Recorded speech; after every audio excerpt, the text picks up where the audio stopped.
nous était lu. Tango liloba na Nzambe etangamelaki biso. Selon 2 Corinthiens chapitre 6. Bakolinti ya mibale mokapo na motoba. Il est écrit dans 2 Corinthiens chapitre 6. Ekomami na Kolinti ya mibale mokapo na motoba.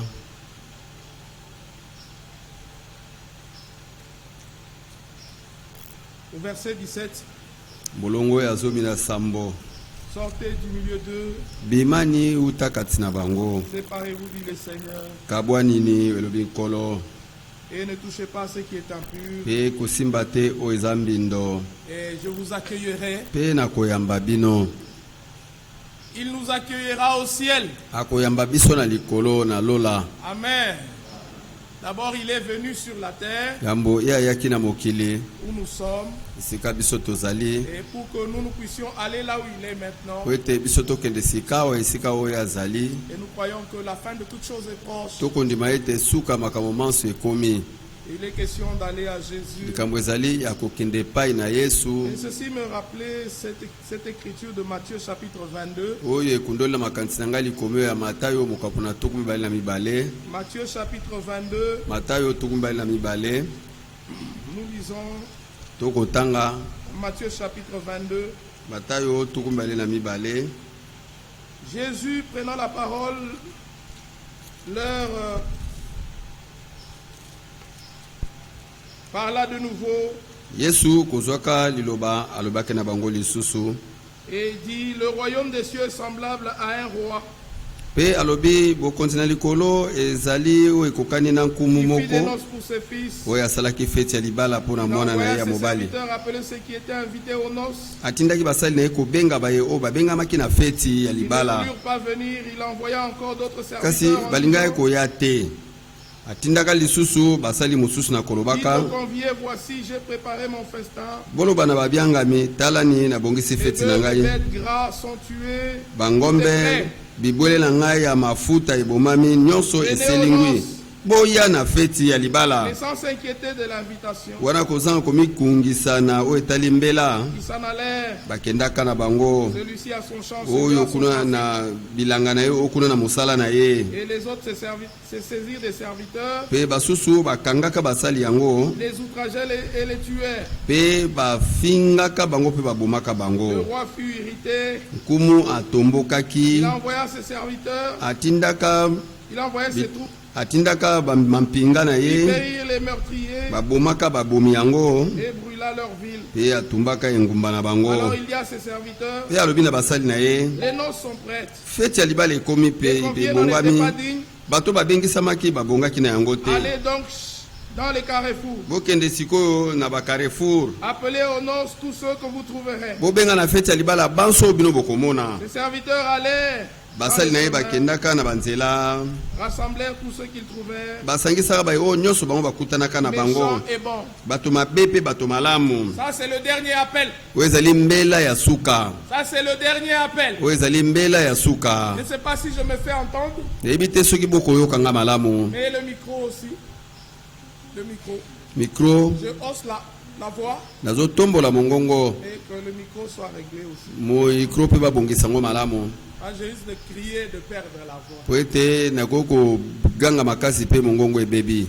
Alors je disais, Boye nazalaki koloba. ça c'est le dernier appel Oyo ezali mbela ya suka. où le Seigneur envoie ses serviteurs Oyo nkolo akotinda basali na dans les ye rues na babalabala pour chercher les bons et les méchants mpona koluka na oyo na bato malamu na bato mabe afin de les inviter aux noces. na ntina ete babenga bango baya na feti. C'est écrit aussi comme ça dans Apocalypse. Ekomami mpe bongo na emoniseli. Apocalypse chapitre 19. Emoniseli mokapo na zomi na Vous libwa. connaissez le verset. Oyebi nzela yango. Il est écrit dans Apocalypse 19. Ekomami na emoniseli zomi na libwa. Je crois le verset 9. Nakanisi molongo ya L'ange me dit, écrit, ya libwa. Moi jalobi na ngai. heureux ceux qui sont appelés au festin des noces de l'agneau. Bapambolami baye o babengami na feti ya libala ya mwana Oui, il me mpate. dit, Pe alobi na ngai. ces paroles sont les véritables paroles de Dieu. Maloba maye mazali maloba ya solo ya Nzambe. Est-ce qu'il y a ici les invités aux noces de l'agneau de Oui, Dieu? awa penza babengami na feti ya libala ya mwana mpate na Nzambe bazali awa. Vraiment, c'est le dernier appel. Benza ezali mbela ya suka. Les invités n'étaient pas dignes. Babiangami babongaki na yango te na mbela na Nzambe. Ils ont tué les serviteurs de Dieu. Babomaki basali na Nzambe. Ils ont tué les prophètes. Babomaki basakoli. Ça c'est Israël. Wana Israël. Et le Seigneur Dieu Benkolo Nzambe s'est tourné vers les nations abalukaki epai ya bikolo pour choisir du milieu des nations un peuple qui porterait son nom. Pona kopona uta kati na bikolo libota moko ekozala na kombo na ye. Et nous sommes ce peuple-là. Pe tozali libota yango. Nous portons le nom du Seigneur Jésus-Christ. Toza komema kombo ya nkolo. Que Dieu vous bénisse richement. Nzambe apambola bino mingi. Nous sommes l'épouse de Jésus-Christ. Tozali mwasi ya libala ya Yesu. Mais avant que l'époux ne vienne, kasi yambo ete mobali na libala aya pour nous montrer qu'il était tout proche, pona kolakisa biso ete azalaki pene, il a envoyé son ami. atindaki moninga na ye. Alléluia. Vous connaissez l'ami de l'époux. Boyebi moninga ya mobali na libala. Il l'a envoyé atindaki et pour annoncer pona kosakola qu'il venait déjà. Il venait déjà. azalaki koya kete azalaki koya. Et Frère Branham est apparu dans les années 1909. Ndeko Branham abotamaki na 1909. Hier, le 6 avril, c'était aussi la date de son anniversaire. Lobi le 6 avril ezalaki pe mokolo ya mbotama na ye. Et quand il est né, Tango ya abotamaki déjà c'était une grande visitation. ezalaki botali moko monene. Sa maman avait témoigné Mama na ye atatolaki avoir vu la colonne de feu amonaki déjà libeke na moto libela dans le berceau na mbeto na ye ya bobebe quand Frère Branham est né. tango ndeko Branham Et abotamaki. c'est une grande visitation, c'est un temps particulier Pe ezalaki botali moko monene tango moko ya lolenge dans lequel mosusu nous vivons. okati na yango biso C'est un tokobika. temps de grande séduction, Tango moko ya lipengwisi et monene c'est aussi un temps glorieux. kasi ezali pe tango moko ya nkembo. Dieu nous a visités. Nzambe ayaki kotala bino Comme il est écrit, il visite la terre à corps ndenge d'abondance. ekomama ete ayi kotala mokili mpe apesi ye bofuluki. Que ce matin, il nous accorde encore l'abondance. sika ete na ntongo oyo apesa biso susu bofuluki Par le bain de la régénération na bosokolami ya bozongisa misika et le renouvellement du pe Saint-Esprit. bozongisa misika ya elimu esanto Comme c'est écrit dans Tite chapitre 3. ndenge ekomami na Tito mokapo na misato. Que Dieu nous accorde cela par sa grâce. Nzambe apesa biso yango na ngolu na ye. Bien-aimés frères et sœurs, balinga ye bandeko mibali mpe nous basi vivons un temps particulier tokobika ntango moko ya lolenge mosusu et Dieu, il y a des déclarations, des choses qui se disent. mpe eza na makambo moko maloba moko eza kolobamaka Mais les élus ne seront pas séduits. kasi baponami bakopengwisa masoko moke te. Excusez-moi de dire ça. bolimbisanga naloba yango Ah, j'ai lu sur les réseaux sociaux po ete natangaki na réseaux sociaux un pasteur de la ville. wana pasta moko ya ngumba Il parle de l'observation qu'il a faite akoloba na oyo amonaki au milieu des croyants, du message. katikati na bandimi ya sango. Et il dit qu'il y a 3 catégories. Pe alobi ezali na balolenge misato. Il a dit la première catégorie, Alobi lolenge ya liboso ce sont ceux qui disent ezali baye oyo bakolobaka Branham est notre absolu. Branham azali longo na biso. Et ils ne croient que ce que Branham a dit. Pe bango bandimaka kaka oyo Branham alobaki. Se repose sous la Basuki wana bapemi wana Branham azali longo. Maintenant il dit la deuxième catégorie, Pe alobi lolenge ya mibale c'est ceux qui disent Franck est notre absolu. ezali baye oyo balobaka Frank azali longo na biso. Et il s'arrête là-dessus. Pe basuki wana. Mais la troisième catégorie, Kasi lolenge ya misato il estime akomona que c'est la catégorie des élus. akomona ete yango wana ezali lolenge ya baponami. C'est ceux qui disent la Bible est notre absolu. Ezali baye oyo balobaka Biblia ezali longo na biso. Et ceux-là sont des chrétiens. Pe baye oyo wana bazali bakristo. Et que lui est dans cette catégorie. Ye azali kati na lolenge wana. Nous sommes reconnaissants à Dieu. Tokozongisa matondi epai na Nzambe. Parce que nous aussi, nous sommes comme les croyants des bérets. Po ete biso pe lokola tozali lokola bandimi ya bere. Dans le livre des Actes au chapitre 17, Na buku ya misala na bantoma mokapo na zomi na sambo. qui ont reçu la parole avec Bango empressement, bayambaki liloba na lombango. mais qui vérifiaient tous les jours dans les Kasi bazali Écritures kotala malamu na makomi. pour voir si ce que qui leur était enseigné pona komona soki o ete yamaki epai na bango était conforme aux Écritures. ezalaki engebene makomi. Est-ce qu'il y en a ici qui ne croient que la Bible? Oye bazali awa oyo bandimaka kaka Biblia. Nous disons sola scripta. Sola scripta. Tolobaka kaka likomi Seulement ce que la Bible dit. kaka o Biblia ekoloba. Notre foi est entièrement biblique. Ondima na biso ezali penza kaka ya Biblia. Alléluia. Gloire soit rendue à notre Dieu. Kembo ezongela nzambe na biso. Amen. Mais ce qui est écrit dans Actes chapitre 8 Kasi oyo ekomama na misala mokapona mwambe est aussi vrai pour nous. ezali pe solo pona biso. Cet eunuque qui venait de l'adoration à Jérusalem, Mokube wana autai kokumbamela na Yerusaleme. il est allé à Jérusalem adorer, il rentre en Akendeki na Éthiopie. Yerusaleme akokumbamela pe azali kozonga na Ethiopia. Et pendant qu'il était dans son char, Tina tango azali kati na kalo na ye. il lisait Ésaïe au chapitre 53. Azali kotanga Esaïe mokapa tuku mitano na misato. Et Dieu a envoyé Philippe à ses côtés. Pe nzambe atindaki Filipo pembeni na ye. Et il lisait dans la Bible. Pe azali kotanga na Biblia. Et ne comprenant pas ce chapitre de la Bible, Kososolaka te mokapo wana ya Biblia. et il a posé, Philippe lui pose la question, comprends-tu ce que tu lis? Pe Filipo atunaka ye motuna okososola oyo okotanga. Il est répondu, Ya yanolaki ye. comment je vais comprendre Nakoki kososola ndenge s'il nini n'y a personne qui m'explique? soki moto azali te oyo akolimbolela ngai. Alléluia. Bien-aimés frères et sœurs, Balingami bandeko mibali pe pour basi. nous les croyants, Pona biso les bandimi élus ici au temps de la fin, baponami awa na tango na nous suka ne pouvions pas comprendre. tokokaki te kososola. Dieu a envoyé Nzambe atindaki un homme moto moko qui était son porte-voix. wazalaki momemi mongongo na Et les ye. gens commencent à dire, Pe bato bakomi koloba nyonso la Bible est notre absolu. Biblia longo na biso C'est vrai. solo. Mais il faut aussi considérer ceci. Kasi sengeli pe kotala malamu oyo C'est que frère Branham dit, oyo ndeko Branham alobi pour moi pona ngai et pour tout ce que je conduis à Christ. pe pona bayebanso nga na kambaki na Kristo. Alléluia.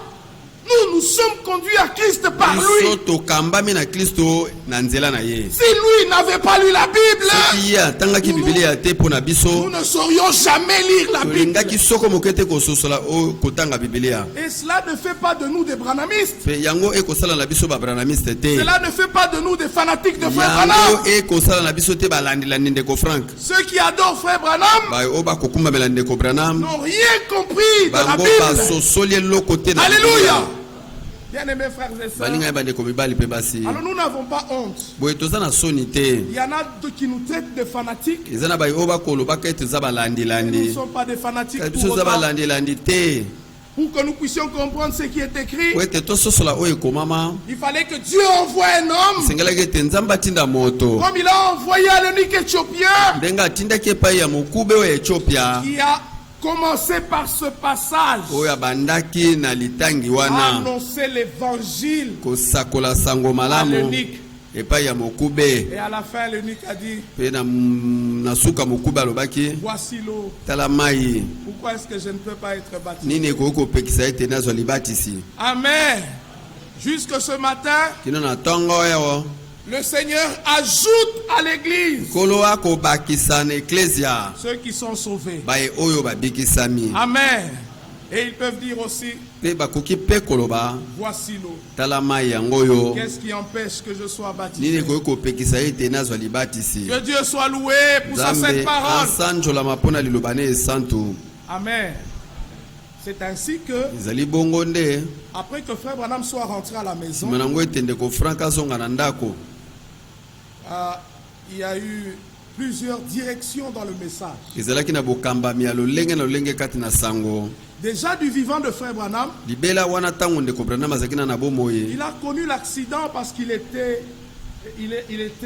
quand il a connu l'accident, il était déjà dépassé. ntango ye asalaki likama ya motuka ye libela Il avait makambo elekaki na moto menacé de citer des noms, ye alobaki akotanga bakombo des gens qui les mettaient à la place du Seigneur ya Jésus-Christ. bato oyo bazali koloba ete ye azali nkolo Yesu. Déjà du vivant de Frère Branham, il y avait des adorateurs de Branham. Wana tango ndeko Branham azalaki na bomoyi bakumbameli Et Branham quand Frère bazalaki Branham est pe décédé, tango ndeko Branham akufaki plusieurs directions du message. wana bokambami ya lolenge na lolenge kati na sango. Mais par la grâce de Eyaki, kasi na ngolu na Nzambe, Dieu nous a envoyé un homme. Nzambe atindeli biso moto. Alléluia. Comme il avait envoyé à Philippe, à l'eunuque, Ndenge atindaki epai na Filipo, Dieu nous a Filipo envoyé. epai na mokube, Nzambe Dieu nous a atindeli envoyé un biso homme. moto moko. Et avant que Frère Branham ne parte, Pe yango ete ndeko Branham akufa, il pouvait dire je suis tout sauf docteur. akoya koloba nazali nyonso kaka nazali dokotolo te. Il savait qu'il allait partir, Ayebaki ete ye akokufa, mais il savait aussi que quelqu'un d'autre kasi viendrait ayebaki pe ete moto mosusu et qu'il akoya aurait un ministère de docteur. pe akozala mosala ya kote ya Il nous mokola a ya suscité molakisi notre frère Ewald Franck. pe ya Nzambe atindaki Déjà dans les années Frank. 2000, quand nous commencions à venir à Kinshasa, wana na bamobu 2000 ntango tobandaki koya na Kisasa, Frère Franck pouvait témoigner par la grâce de Dieu ndeko Frank akoya kopesa litatoli na ngolo na d'avoir Nzambe pendant ce temps-là apporté déjà plus de 8000 ete prédications. na ntango wana ateyaka deja bamateya koto mwambe, Il a écrit plusieurs ouvrages akomaki bamikanda pour nous ebele éclairer sur mpona différents kongengisa contextes biso de la parole de na oyo Dieu. etali balolenge na lolenge ya liloba na Il a Nzambe. écrit plusieurs années Akomaki mibu mingi des lettres circulaires. Des lettres circulaires. ba lettre circulaire. Il a lui-même voyagé Ye moko asalaki mobembo dans plus de 169 pays na bamboka kama moko na tuku motoba na pour libwa apporter le message. mpona koteya sango. Et pour nous, c'est vraiment une grâce Pe particulière mpona biso ezali mpena ngolu moko ya lolenge mosusu que Dieu ait envoyé quelqu'un. ete Nzambe atinda moto Et moko cela ne fait pas de nous des franquistes. yango ekokomisa biso balandi Frank Les te. hommes peuvent se moquer de nous, Bato bakoki kotyola biso mais nous savons ce que nous croyons. kasi biso toyebi oyo tokondima. Alléluia. Ça ne fait pas de nous des franquistes. Yango ekokomisa biso balandi Frank te. Amen. Nous sommes des vrais croyants, Biso tozali bandimi ya solo mais reconnaissant kasi bakoyebaka qu'il fallait que Dieu nous envoie quelqu'un ete selon sa esengelaki ete parole Nzambe atindela biso moto moko engebene liloba na ye pour que nous puissions lire correctement po ete dans la Bible. totanga lolenge esengeli na Biblia. Que Dieu soit loué et remercié. Nzambe asanjolama mpe azwa melesi. Amen. Que Dieu soit loué. Nzambe asanjolama. Nous sommes reconnaissants à notre Dieu. totondi matondi na nzambe na biso Ah, c'est vraiment une grâce particulière po ete ezali ngolu ya lolenge mosusu que nous ayons eu accès à ces choses ici. mpona toyeba makambo oyo. Le Dieu qui a envoyé Jean sur l'île de Patmos, nzambe oyo atindaki jean na esanga ya patmos il lui a montré toutes ces choses, ces grandes choses qui devaient arriver. alakisaki makambo oyo minene esengelaki koya. C'est le même Dieu kaka nzambe moko yango qui avait parlé à Daniel dans l'Ancien Testament. na bondeko na kala alobaki na daniel, Mais il fut dit à Daniel, kasi elobamaki na daniel celles ces choses, makambo oyo kanga yango tya elemo. c'était au temps de Daniel. ezalaki na ntango ya daniel Le temps n'était pas encore venu. eleko ekokaki nano te. Le même Dieu nzambe moko yango a envoyé frère Branham. atindaki ndeko branham C'est tout ce qui était des symboles que nous ne pouvions pas comprendre, mpona oyo nyonso ezali bilembo tokoki kososola te soit décelé aujourd'hui lelo oyo elimbolama et que nous puissions lire l'Apocalypse sans difficulté. toyeba kotanga emoniseli kozanga kokoso. Le Dieu qui a fait monter Jean nzambe oyo amatisaki jean pour lui montrer dans le ciel kolakisa ye na likolo des choses qui devaient arriver sur la terre. makambo masengelaki kosalama na mokili. Ces choses que Jean a vues là, makambo jean amonaki kuna il wana a vu ça dans le ciel. amonaki yango na lola. C'est comme Apocalypse chapitre 14 verset 6 qui eza nous a lokola été lu. emoniseli zomi na mine. Il a Okopa vu, motoba il a vu un ange volant au milieu du ciel, amonaki mwange kopumbwa kati na likolo apportant l'évangile à toutes les nations. koteyaka sango À malamu na toutes les bikolo langues, à nyonso toutes les tribus. bakota nyonso mpe Mais kabila cela nyonso. s'accomplit sur la terre Donc, yango aujourd'hui. lelo ekokokisama na mokili. Amen. Amen. C'est Matthieu chapitre 24 verset 14. ezali Matthieu tukumba la mine ezomi na mine Cet évangile du royaume, sango malamu na il bokonzi ira jusqu'aux extrémités de la terre. ekende kino suka na mokili Alors viendra la fin. wana kaka suka ndeko ya Amen. amen Ainsi, na bongo la nourriture qui était emmagasinée bilei oyo babombaki a été distribuée dans le monde entier. ekabolamaki na mokili La mobimba parole révélée de l'heure liloba lifongolami ya a ntango été oyo prêchée dans le monde entier. eteyamaki na mokili mobimba Et nous faisons partie de cette action de Dieu biso là, tokotangama na mosala wana na nzambe par la grâce de Dieu. na ngolu na Que nzambe Dieu vous bénisse richement. nzambe apambola bino mingi Alors quand quelqu'un dit ntango moto akoloba la Bible est notre absolu, bibilia nde longo na biso nous disons Amen. tokoloba ezala bongo Mais nous disons, mpe kasi tokoloba nous ne sommes pas des témoins de Jéhovah. biso ezali batémoin de jehova te Les témoins de Jéhovah se sont rencontrés en conférence. batémoin de jehova bakutanaki na conférence Ils commencent à discuter sur la Bible. babandi kobendana likolo na bibilia Et ils ont fait des découvertes. mpe bamoni oyo bayebaki te Nous n'avons pas fait ça. biso tosalaki bongo te Non. te Frère Branham n'a pas fait ça. ndeko branham asalaki bongo te Lors de l'ouverture des sceaux, ntango na bofongolami na chaque bilembo matin, ntongo nyonso l'ange du Seigneur devait le visiter. mwanje na nkolo akokita kotala Pour ye dire exactement ce qu'il devait kolakisa prêcher ye dans les solo oyo asengelaki kote ya nsima na nzanga Le Seigneur nous a envoyé Élie le prophète nkolo atindelaki biso eliya mosakoli avec un message directement de sa part. na sango koutaka mbala moko na ye Ce n'était pas des recherches de Frère ezalaki te Branham, koluka koyeba mais te l'accomplissement de la promesse de Dieu kasi dans notre temps. bokokisami ya elaka na nzambe Que Dieu vous bénisse richement. nzambe apambola bino mingi Croyons cela de tout notre na cœur. motema na biso mobimba tokondimela yango Qu'une chose n'arrive sur la terre ete eloko esalamaka na mokili sans que Dieu n'en soit l'auteur. kozanga nzambe atinda yango Et il est l'auteur ye nde nkolo de la venue de ce ministère-là. ya boyei na mosala wana L'auteur de l'action qui se passe maintenant. nkolo ya mosala ekosalemaka sasa epi Que Dieu soit loué. nzambe asanjolama Nous ajoutons encore une parole. tokobakisa liloba moko lisusu Selon Jean chapitre 9, kolandelaka jean mokapo na libwa il y avait un aveugle de naissance moto moko abotamaka akomona te et Jésus l'a guéri. mpe yesu abikisaka ye Cet aveugle de naissance, mokufa miso uta mbotama oyo parce que les pharisiens po ete bafarisai basadika ne voulaient pas qu'on parle de Jésus balingaki te baloba likambo na yesu comme le Christ. lokola kristo Les parents de l'aveugle oyo baboti ya moto oyo awa oyo ne savaient pas dire d'où venait sa guérison bakoka koloba te soki libiki na ye eutaki wapi parce qu'ils craignaient les chefs de bazali l'église. kobanga bakonzi na eklesia Et qu'est-ce qui s'est passé? bongo nini esalemaki Quand on leur pose la question comment est-ce que leur enfant a été guéri, ntango batuni bango ndenge nini mwana na bango abikaki ils ont dit il a de l'âge. Posez-lui lui-même la abi question. aza mokolo botuna ye moko motuna Parce qu'ils étaient menacés d'être exclus. po ete bakopamela bango kobabenga na bango Exclus de la synagogue. na sinagogi S'ils reconnaissent que Jésus est le soki Christ. bandimi ete yesu azali kristo Ils sont allés poser la question bakei kotuna motuna à cet aveugle-là. epai ya oyo akufa miso wana Nous lisons ceci. tokotanga boye Jean chapitre 9, jean mokapo na libwa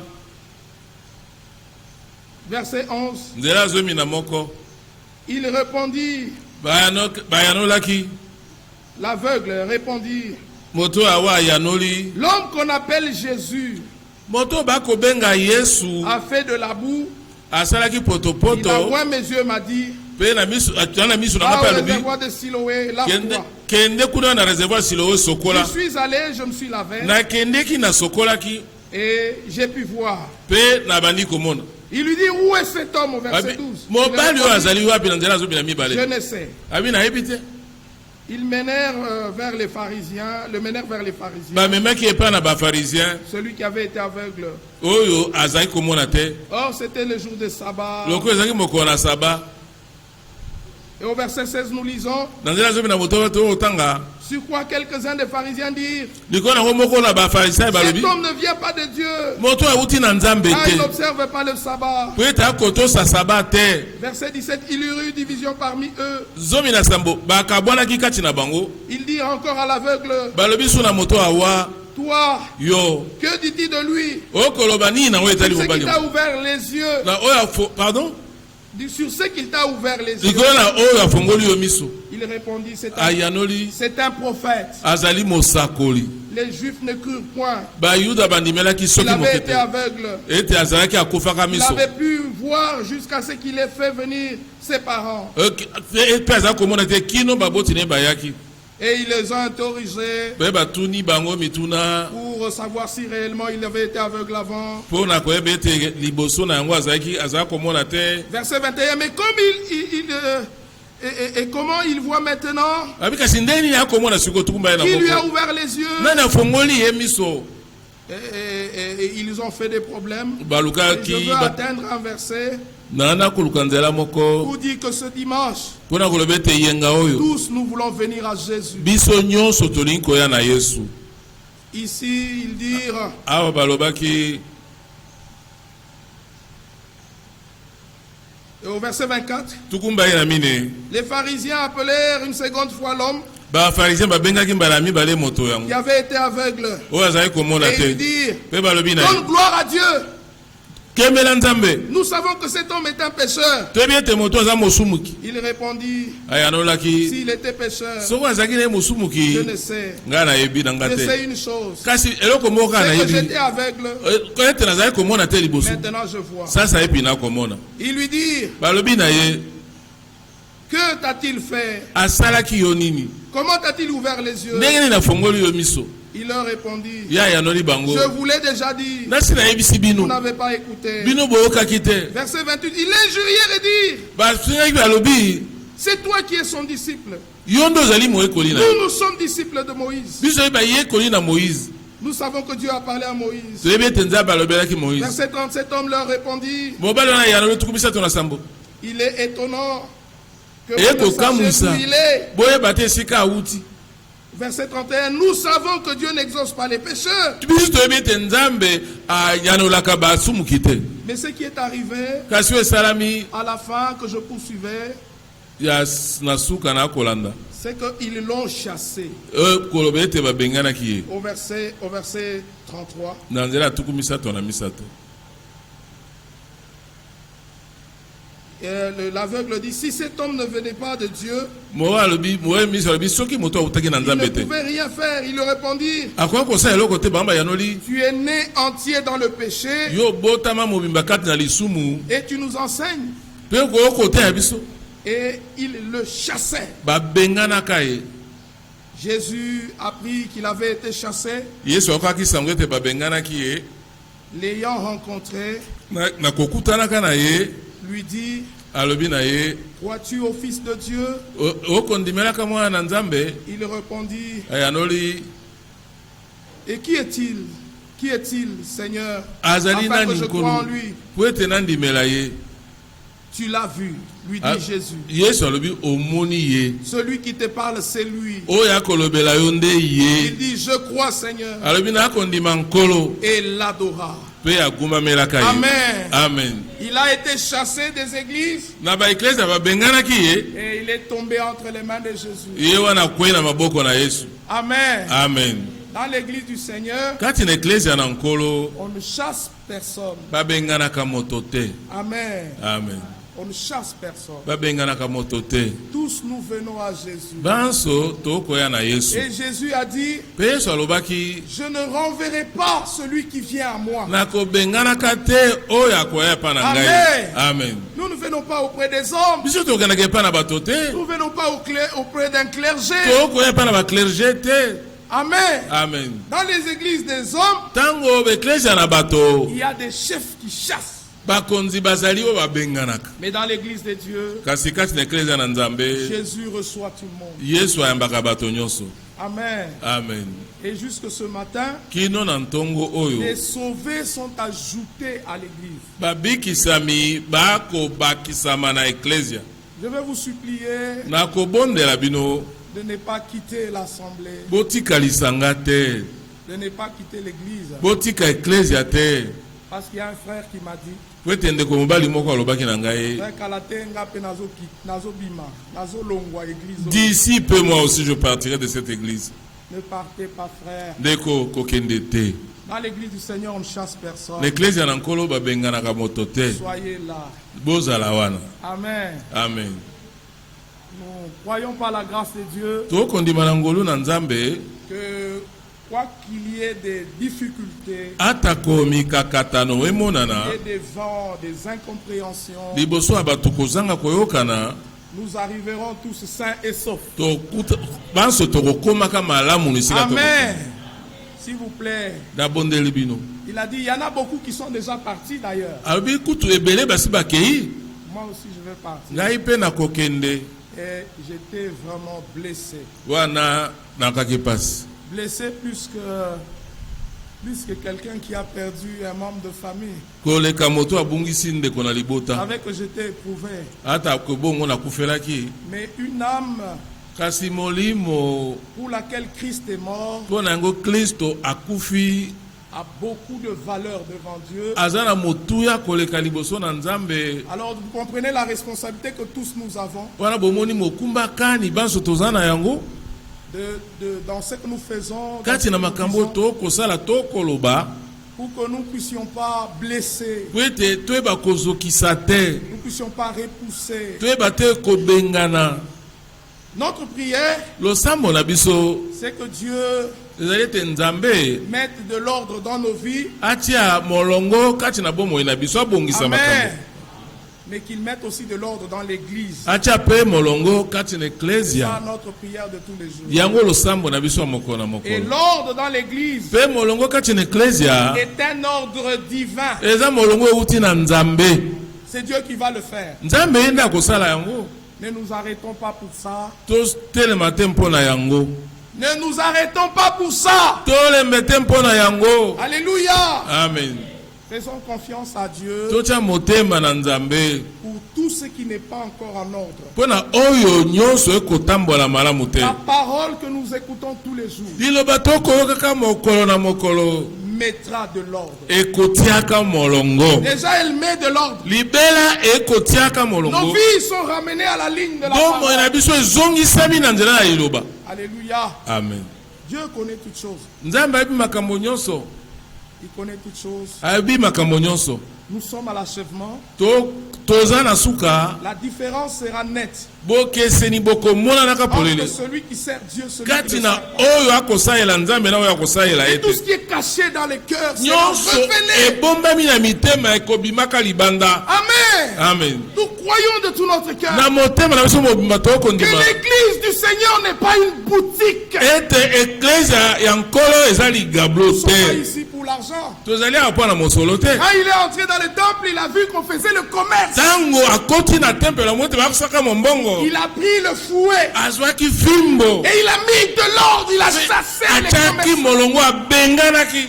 Alléluia. Amen. C'est comme ça que nous venons ici nde bongo toyaka awa pour nous consacrer à Dieu. po ete tomibonza na Nzambe. Pas pour la COP, moko boye. Ce n'est pas pour n'importe quelle affaire Non, te. que Dieu nous aide. Nzambe asalisa biso, Que toutes ces choses soient éloignées de nous. makambo ekende mosika na biso. Amen. Amen. Selon Jean chapitre 6, kolandaka Jean mokapo na motoba, Jésus a dit, Yesu alobaki je suis le pain de vie. naza lipa ya bomoi.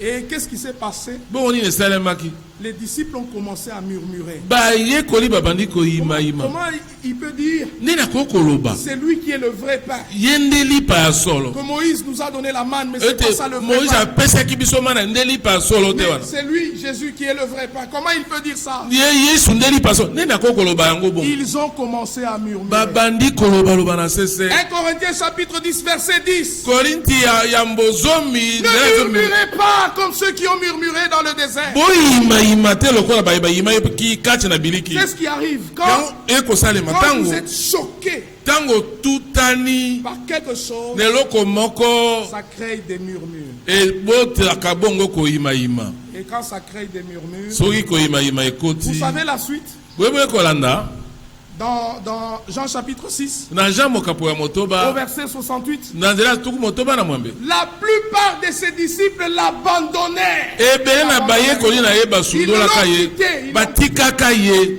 Parce qu'ils n'avaient pas compris ce verset. po ete basosolaka nzela wana te Mais en rapport avec je suis le pain de vie, kasi na oyo etali nazali lipa na bomoi quand ils ont commencé à murmurer, ntango babandi koyimayima Jésus a renforcé l'enseignement. yesu akembisaki susu elakisi Si vous ne mangez ma chair, vous n'avez pas la vie éternelle. soki bolei mosuni na ngai te bomoi na seko ezali te Alléluia. amen.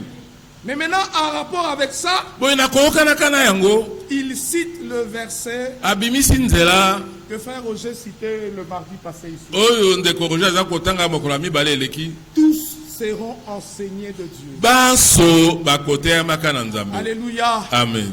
Que tous ici soient enseignés de Dieu. amen banso awa bateyama na nzambe Qu'il amen. n'enseigne pas seulement moi, kaka ngai te mais qu'il enseigne chaque frère et chaque sœur. ateya ndeko nyonso mobali mpe ya Que par mwasi son esprit, nous puissions bien comprendre les na choses. nzela elimo ne tososola malamu makambo oyo Tous seront enseignés de Dieu. banso bakoteyamaka na nzambe Et les disciples l'ont quitté. mpe bayekoli batikaka ye Parce qu'ils étaient choqués. po ete batutanaka wana Parce qu'ils ne comprenaient plus rien. bakososola so eloko te Et les murmures ont commencé. Les mpe murmures ont commencé. koyimayima ebandi Après, la plupart mpe nsima la plupart ebele basundolaka ye l'ont abandonné. basundolaka ye N'abandonnons pas notre assemblée. tosundola lisanga na biso te. Amen. amen.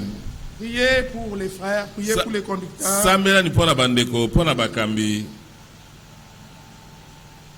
Portez-les dans la prière.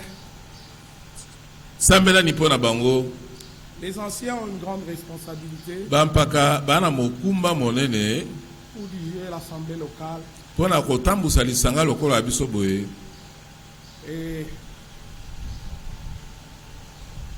quand vous lisez les prédications de Frère Branham, ntango bokotanga mateya ya ndeko branham vous regardez la responsabilité que Frère Neville avait dans l'assemblée locale. mpo so omoni mokumba ndeko nevile azalaki na wana na lisanga lokola ya biso boye Il chapeautait tout. ye azalaki likolo na nyonso ezalaki kosalema Il chapeautait tout. azalaki kotambusa nyonso Vraiment, les apôtres, to bantoma au début de l'église, na ebandeli na mais eklesia tous les biens qu'on apportait, les offrandes étaient mis au pied des apôtres. ata nyonso bazalaki koya nango ezalaki epai na bantoma Ils chapeautent tout ce qui se passe dans l'église. bakotambusa nyonso kolekaka Ils kati na chapeautent la eklesia technique, ils chapeautent les codymes, ils chapeautent tout. teknike ekodimi na C'est nyonso pourquoi dans certaines églises du message, vous voyez, yango na eklesia le mosusu ya pasteur sango s'est réveillé à 5 heures, paster alamuki na il 5 heures commence avec les codymes abandi na ekodimi et il va terminer le culte vers 16 heures. akosila sikoyo mayangani na ngonga 16 C'est heures une grande eza responsabilité. mokumba monene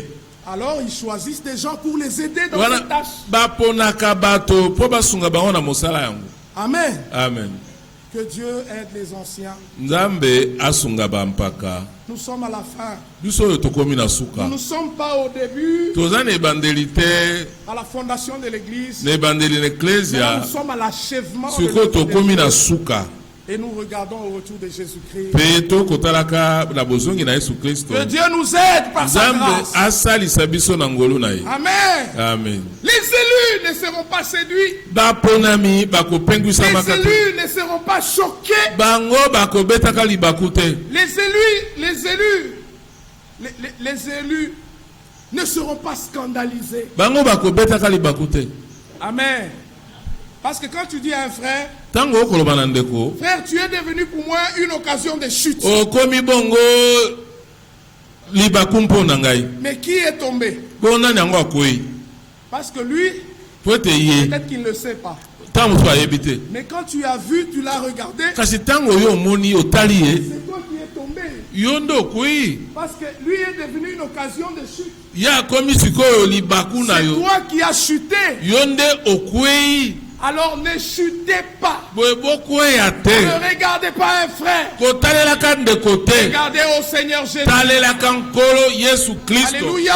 amen. Ne regardez pas un frère. kotalela ndeko te Regardez au Seigneur Jésus. talela nkolo yesu Parce que les élus po ete baponami ne chuteront pas. bakokweyaka soki Amen. moke amen. seront jamais scandalisés, e bakobetaka seront libaku te jamais séduits. bapengwisamaka te. L'incrédule s'arrête lui-même, moye ekenze ye moko nde akotelema. mais les élus avancent dans la marche avec Dieu. nzoka baponami bakendaka liboso na nzambe. Et la fin de toutes choses est proche. bongo sikoyo suki eloko nyonso ebelemi. Jésus-Christ revient bientôt. yesu kristo kala te akozonga. Alléluia. Amen. Qu'il bénisse chacun de nous. apambola moko na biso. Qu'il mette de l'ordre dans nos vies. atia molongo kati na bomoi na Qu'il biso. mette de l'ordre dans l'assemblée locale. atia molongo na lisanga lokola ya biso boye. Amen. Amen. Mais l'ordre dans l'église, kasi molongo kati na eklesia ce n'est pas non plus ce que Israël a dit. ezalaki pe te oyo israele alobaki. Nous voulons être comme les autres. tolingi kozala lokola basusu. Établis sur nous un roi tia qui va likolo na régner biso sur nous. kumu akonza likolo na biso. Pour nous, l'ordre dans l'église, mpo na biso molongo na c'est la eklesia parole qui doit régner. eza liloba oyo esengeli kokonza likolo na biso. Amen. Amen. Jésus n'est pas seulement le sauveur. yesu azali kaka mobikisi te. Genèse chapitre 1er. genèse mokapo ya liboso. Au commencement, Dieu créa. Dieu na fait- libendeli nzambe akelaki nzambe asalaki boye akosala boye. Dans Genèse chapitre 2, na genèse mokapo na mibale Moïse n'écrit pas Dieu a fait Dieu, Dieu, Dieu, Dieu. moïse akoloba te nzambe nzambe nzambe nzambe. Il écrit le Seigneur Dieu, le Seigneur Dieu. Le akokoma Seigneur. nkolo nzambe nkolo nzambe nkolo nzambe. Plus de 6000 fois dans la Bible. koleka mbala koto motoba na Le bibilia Seigneur Dieu, le Seigneur Dieu. nkolo nzambe nkolo nzambe. Et maintenant dans le Nouveau Testament, sikoyo na bondeko na sika le Seigneur Dieu dans l'Ancien Testament, nkolo nzambe na bondeko na kala c'est lui le Seigneur Jésus-Christ. nde ye nkolo yesu kristo Celui qui était appelé Dieu dans oyo l'Ancien abengamaki Testament. nzambe na bondeko na kala.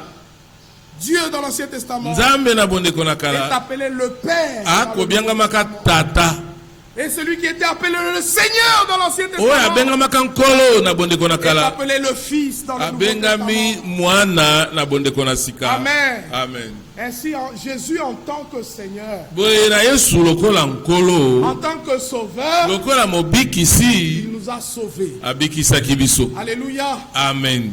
Gratuitement, ya ofele sans rien payer. na kozanga kofuta eloko. Acceptez seulement le don du salut en Jésus-Christ. ndima kaka likabo ya lobiko kati na yesu Jésus kristo. est le don de Dieu à l'humanité. yesu azali likabo na nzambe na Et si vous molongo. l'acceptez gratuitement, soki ondimi yango ya ofele vous êtes sauvés. wana obikisami. Amen. Amen. Pas à cause d'une certaine œuvre que vous aviez faite, wana mpo na mosala songolo kozala mais osali te gratuitement sauvés kasi obikisami ya par la ofele grâce de Dieu en Jésus. na ngolu na nzambe kati na yesu kristo. Maintenant, Jésus en tant que Seigneur, sikoyo yesu lokola nkolo il domine. akokonza. Amen. Amen. C'est sa volonté qui doit se faire. mokano na ye nde esengeli Sa kosalema. volonté dans notre vie. mokano na ye na bomoi na Sa biso. volonté dans notre maison. mokano na ye na ndako na biso. Sa volonté dans mokano l'église. na ye kati na eklesia. Seulement sa volonté. bobele mokano na Et ye. c'est ça notre prière. yango losambo na biso. Que ta volonté soit faite mokano na yo mosalema dans le ciel, sur la terre, likolo mpe na se mais aussi dans nos vies. mpe kati na bomoi na biso. Alléluia.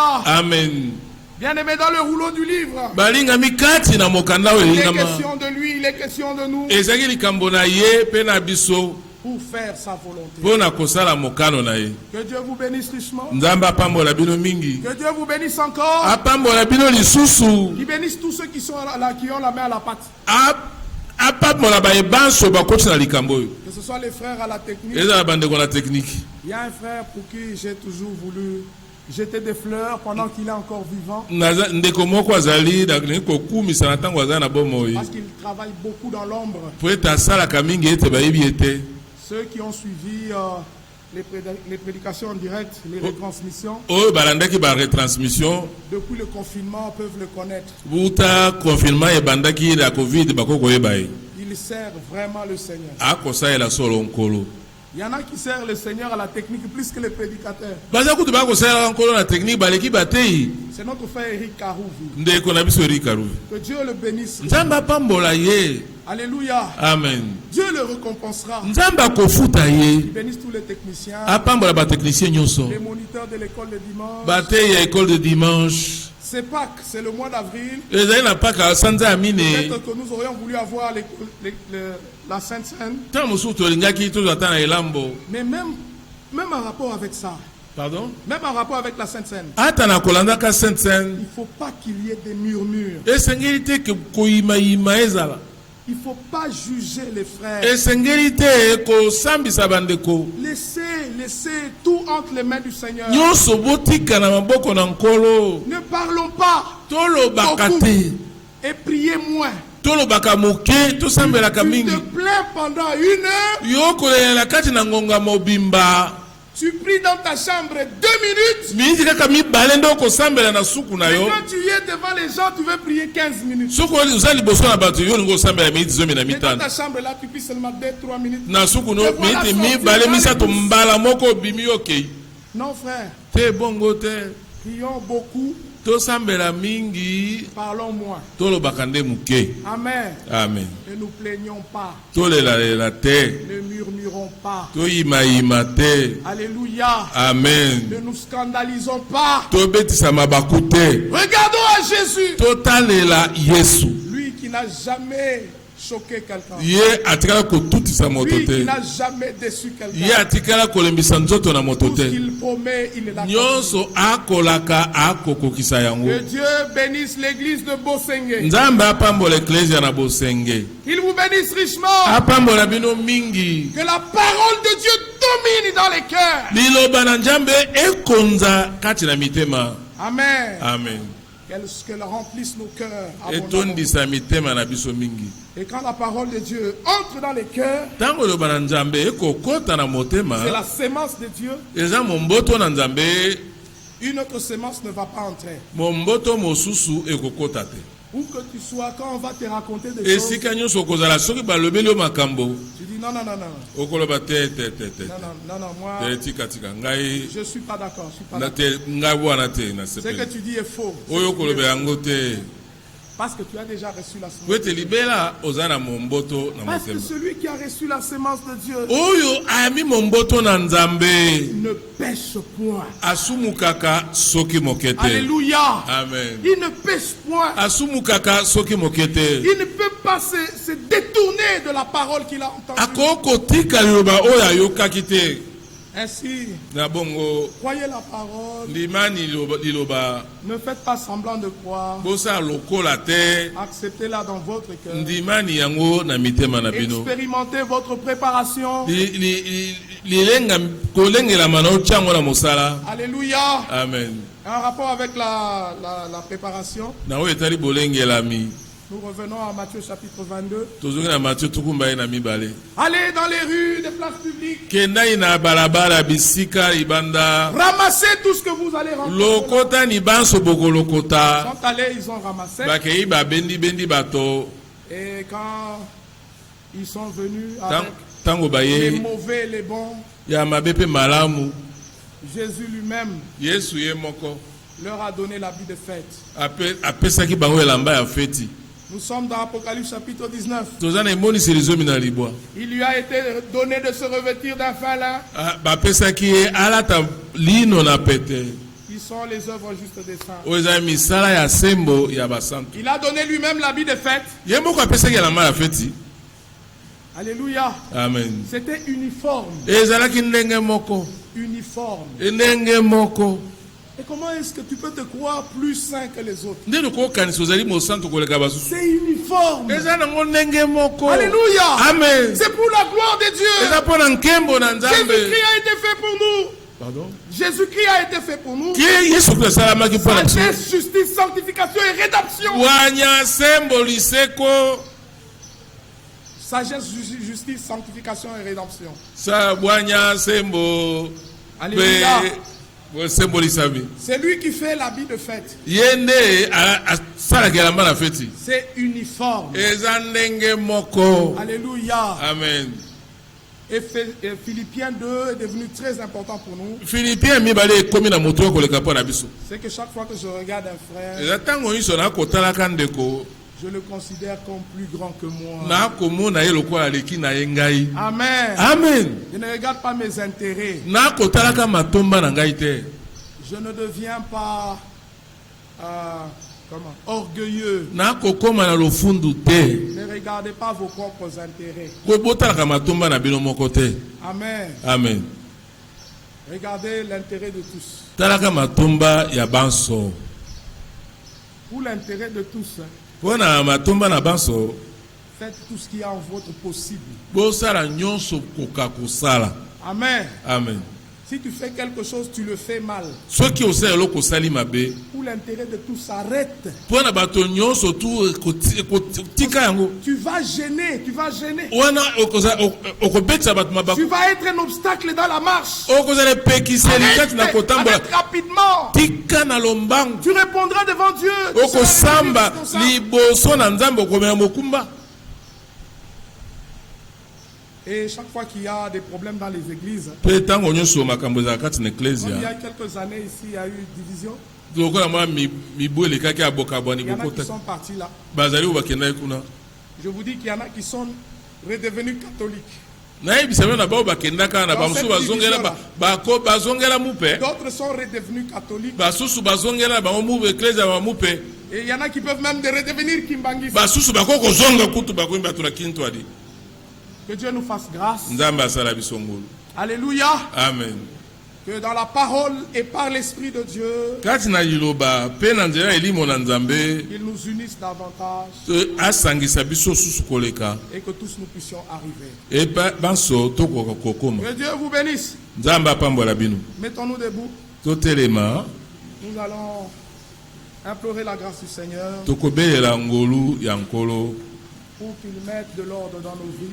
po ete atya molongo kati na bomoi na Nous biso. allons lui dire, Seigneur, nous te faisons confiance pour tout. tokoloba ete nkolo totie motema na yo Nous sommes l'argile entre tes mains. tozali mabele ya bikeko na maboko na yo. Accorde la grâce pesa ngolu et conduis nos vies mpe kamba bomoi na biso selon ta parole.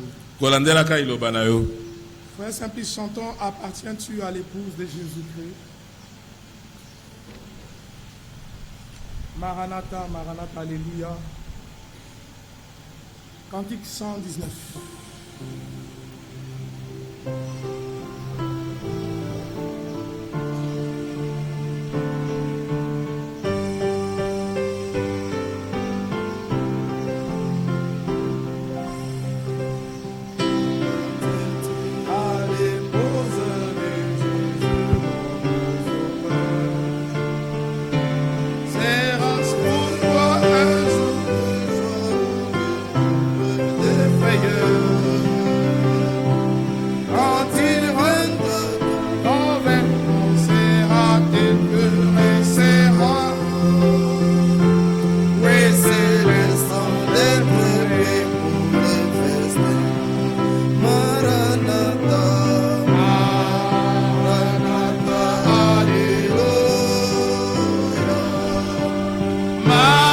Maranatha, Hallelujah.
tous le Seigneur. banso tosambela nkolo Ensuite, nous allons appeler frère Roger. nsima tokobenga ndeko roger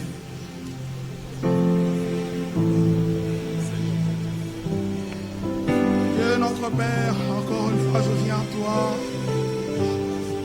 Leur envoyant ta parole les a guéris, guéris tous nos plaies. Seigneur, notre Dieu, guéris toutes les déceptions, Seigneur, parce que nous nous sommes confiés dans les hommes, parce que nous les avons regardés aux hommes. Il s'agit de ton Église, il s'agit de ton œuvre. Seigneur, notre Dieu, enseigne chaque frère, chaque soeur, enseigne chacun de nous, Seigneur. Par ta grâce, bénis ton œuvre. Achève l'œuvre que tu as commencée. Merci Seigneur notre Dieu. Mets de l'ordre. Oh Dieu Tout-Puissant. Qui peut mettre de l'ordre à ta place? Seigneur, si toi tu ne le fais pas, qui va le faire? Nous sommes le temple du Saint-Esprit. Seigneur, fais comme tu as fait quand tu es entré dans ton temple. Tu as amené chaque chose à sa place. Tu as mis de l'ordre. Mais aussi de l'ordre à nous. Dans ta grâce et dans ton amour. Loué sois-tu. Exalté soit ton merveilleux nom de Jésus-Christ. Nous t'avons ainsi demandé. Alléluia.